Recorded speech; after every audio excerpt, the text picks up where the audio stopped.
एक बड़ा ही धनवान आदमी एक गांव में रहता था। जैसे कि ज्यादातर पैसे वालों को होता है, इस धनवान सेठ को भी अपने पैसों का घमंड था। वो जिस गांव में रहता था वहां पर ज्यादातर लोग किसान थे। इन सभी किसानों के पास जितनी जमीन थी उससे कई गुना ज्यादा जमीन इस सेठ के पास थी। कई गरीब किसान तो इसके लिए इसके खेतों में काम करते थे। इसी गांव में मोहन नाम का एक बड़ा ही मेहनती और सच्चा किसान रहा करता था। मोहन का परिवार थोड़ा बड़ा था। उसके परिवार में उसके बूढ़े माँ बाप, पत्नी और 3 बच्चे थे जो अभी काफी छोटे थे। मोहन के पास ज्यादा जमीन नहीं थी, लेकिन जितनी भी थी उसमें वो बड़ी मेहनत करता और अपने परिवार का पेट पालने लायक अनाज उगा लेता था। बाकी के किसान भी ये देखकर हैरान रह जाते कि कोई कैसे इतनी सी जमीन में इतना ज्यादा फसल उगा सकता है। एक वर्ष उस गांव में काफी ज्यादा बारिश हुई, जिसके चलते कई किसानों की फसलें बर्बाद हो गई, जिनमें से एक मोहन भी था।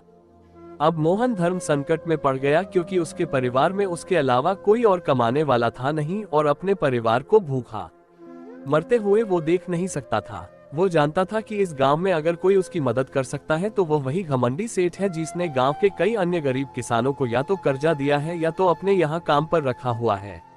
हाथ पर हाथ धरे बैठे रहने के बजाय उसने इस सेठ के पास जाने का फैसला किया और एक दिन उनके पास पहुंच गया। सेठ के पास पहुंचकर मोहन बोला, सेठ जी, आपकी बहुत मेहरबानी होगी अगर आप मुझे थोड़ा सा कर्जा दे दें, जिससे मैं अपने खेतों में फिर से कोई फसल उगा सकूं, या फिर आप मुझे अपने यहाँ नौकरी दे दे ताकि मेरे परिवार को 2 वक्त का खाना मिल सके।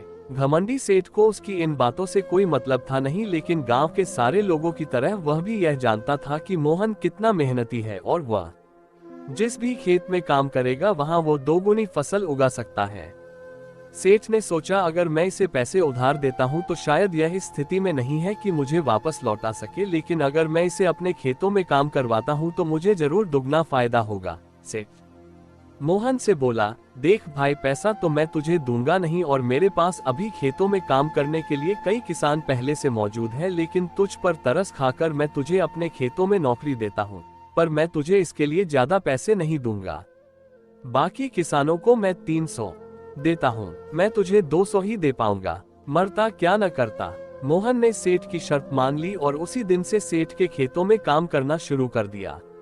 2 महीनों तक नियमित वो सेठ के खेतों में जाकर कड़ी मेहनत करता और देखते ही देखते 4 महीने का काम उसने अपनी मेहनत से 2 महीनों में ही खत्म कर दिया। सेठ उसके काम से काफी खुश था, लेकिन वो कभी उसको ये जताता नहीं था।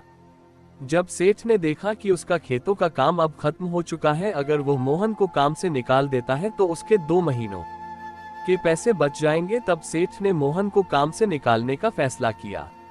एक बार सेठ को ये विचार भी आया कि इतना मेहनती आदमी शायद उसे दोबारा ना मिले, लेकिन फिर उसने सोचा कि जब अगले साल काम आएगा तब उसे फिर से नौकरी पर रख लेगा। आखिर इस गांव में उसके अलावा है ही कौन जिसके आगे ये लोग अपने हाथ फैलाएंगे। एक दिन सेठ ने मोहन को अपने पास बुलाकर उसको उस दिन का पैसा दिया और साथ में ये भी कहा कि कल से तुमको काम पर आने की जरूरत नहीं है। अब मेरे पास तुम्हारे लिए कोई काम नहीं बचा है। जब मेरे पास काम आएगा तो मैं तुम्हें बुला लूंगा। ये सुनकर मोहन का दिल बैठ गया।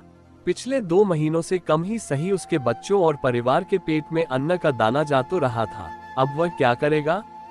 यही सोचकर उसकी आंखों से आंसू निकल आए। मोहन ने सेठ के पैर पकड़ लिए और गिड़गिड़ाने लगा, सेठ जी, मुझे इस काम की बहुत जरूरत है, मुझे मत निकालिए। अपने मतलब से मतलब रखने वाला सेठ टस से मज ना हुआ। उसने खरी खोटी सुनाकर मोहन को वहां से चलता कर दिया और मन ही मन 2 महीनों की तनख्वाह बचने से खुश होने लगा। अगले दिन जब सेठ सवेरे उठा और अपने आंगन में आया तो उसने देखा कि मोहन उसके आंगन में बैठा है।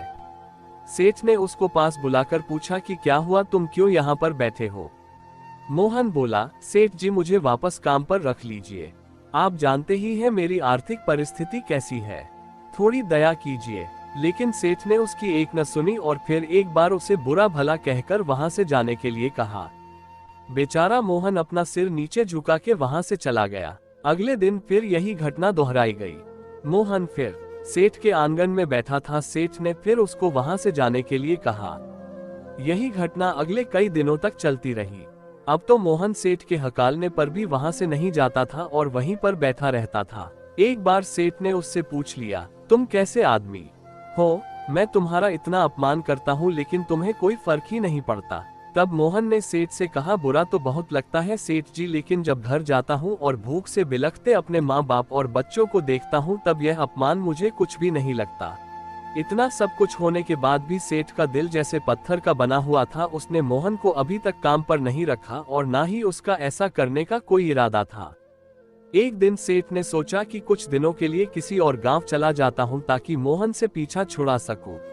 अगले दिन मोहन के आने से पहले ही सेठ अपने परिवार को लेकर अपने किसी संबंधी के यहाँ चला गया और वहां पर 10 दिनों तक रहने के बाद फिर अपने गांव, अपने घर वापस लौटा। घर लौटते ही सेठ ने आसपास हर जगह नजर दौड़ाई तो पाया कि वहां पर अब मोहन नहीं था। सेठ ने सोचा, मेरी तरकीब काम कर गई, लगता है मोहन से अब पीछा छूट गया है। हालांकि अब सेठ के द्वार पर मोहन नहीं बैठा था, लेकिन मोहन का विचार अभी भी सेठ के मन में घर कर बैठा था। सेठ सोच रहा था, मोहन इतनी जल्दी हार मानने वाला आदमी तो नहीं दिखता है। उसके साथ क्या हुआ होगा? क्या उसे कहीं कोई और काम मिल गया होगा या फिर और कुछ? इन विचारों ने सेठ को बेचैन कर दिया और आखिरकार सेठ को मोहन की खबर लेने के लिए गांव में जाना पड़ा। सेठ को मोहन का पता नहीं मालूम था, इसलिए अड़ोस पड़ोस के अन्य किसानों से पूछने पर पता चला कि मोहन घायल हो चुका है और अपने घर पर आराम कर रहा है। सेठ ने जब उसके घायल होने का कारण लोगों से पूछा तो सेठ को पता चला कि जब सेठ अपना घर छोड़कर किसी और गांव में गया था तब बंद घर देखकर कुछ चोर उसके यहाँ चोरी करने आए थे, जिनको रोकने की कोशिश करते हुए हाथापाई में मोहन चोटिल हो गया था। ये सब जानने के बाद सेठ का पत्थर का दिल भी अब मोम की तरह पिघल गया। सेठ को अपने किए पर पछतावा होने लगा। सेठ ने अपने आप को याद दिलाया कि कैसे उसने एक शरीफ और सच्चे आदमी को ज्यादा काम करवाकर भी उसको पूरा पैसा नहीं दिया और जिसको गले से लगाना चाहिए था उसे ठोकर मारकर भगाता रहा। सेठ मोहन का घर का पता पूछकर उसके घर पहुंचा तो देखा कि मोहन की घर की हालत बहुत खराब है। उसका परिवार भूख से बेहाल है और वो खुद अपने हाथ पैर पर चोट के साथ एक खाट में पड़ा हुआ है। ये दृश्य देखकर सेठ की आंखों से आंसू बह निकले। सेठ ने मोहन के पास जाकर उससे सच्चे दिल से माफी मांगी, उसको उसकी मेहनत के पैसे दिए, उसका इलाज करवाया और उसको हमेशा के लिए अपने यहाँ काम पर रख लिया। दोस्तों, इस खूबसूरत कहानी से हमें कई पाठ सीखने के लिए मिलते हैं। कहानी से सीखने लायक पाठ। पहला पाठ, अगर भगवान ने हमें दूसरों से बेहतर जिंदगी दी है तो हमें उसका फायदा नहीं उठाना चाहिए और हो सके तो जरूरतमंदों की जिंदगी में भी सुधार करने की कोशिश करनी चाहिए। दूसरा पाठ, कठिन से कठिन समय में ईमानदारी और सच्चाई का साथ कभी नहीं छोड़ना चाहिए। हाँ, यह मार्ग बड़ा कठिन है लेकिन इसकी मंजिल तक आदमी जरूर पहुंचता है और उसका फल भी अच्छा ही मिलता है। तीसरा पाठ, जब तक हम अपने बारे में सोचना बंद नहीं करते तब तक हम दूसरे के बारे में सोच नहीं सकते और उसका दर्द नहीं समझ सकते। किसी ने खूब कहा है, खुद के लिए जिया तो क्या जिया, दूसरों के लिए जीना ही जिंदगी है।